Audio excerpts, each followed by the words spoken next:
अस्सलाम वालेकुम। ज़िंदगिस्तान में खुश आमदीद। ज़िंदगिस्तान तसल्ली देता है उन लोगों को जो बेचैन रहते हैं और अपने आप को अकेला महसूस करते हैं।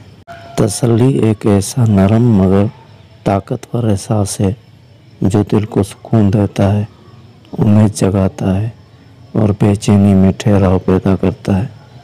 ये अल्फाज से भी दी जा सकती है, खामोशी से भी और सिर्फ मौजूदगी से भी। तसल्ली का मतलब होता है किसी के दुख या गम को कम करने की कोशिश, किसी को हौसला देना, किसी को एहसास दिलाना कि वो अकेला नहीं है, किसी बेकरार दिल को करार देना। तसल्ली तब दी जाती है जब कोई शख्स गमगीन हो, जब किसी का दिल टूटा हुआ हो, जब कोई नाकामी या महरूमी का शिकार हो या जब किसी को अपनी हालात पर मायूसी हो।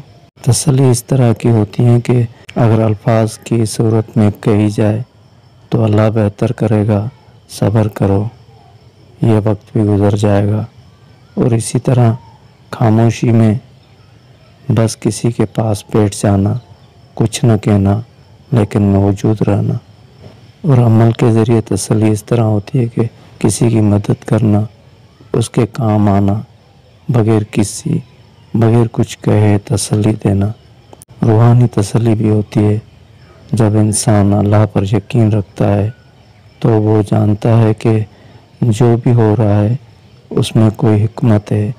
ये ईमान इंसान को तसल्ली देता है कि बेशक हर मुश्किल के साथ आसानी है।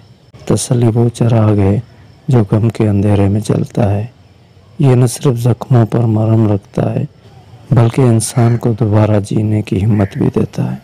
उम्मीद है कि आपको ये अल्फाज ज़रूर पसंद आए होंगे और इसी तरह की बहुत सारी बातें, अल्फाज, हिम्मत अफजाई, तसल्लियाँ आपके लिए ज़िंदगिस्तान के चैनल पे मौजूद हैं। अगर आपको अच्छी बातें और अच्छे अल्फाज सुनना पसंद हैं तो आप ज़िंदगिस्तान को ज़रूर सब्सक्राइब करें ताकि आपको बहुत सारी अच्छी बातें सुनने को मिलें। शुक्रिया।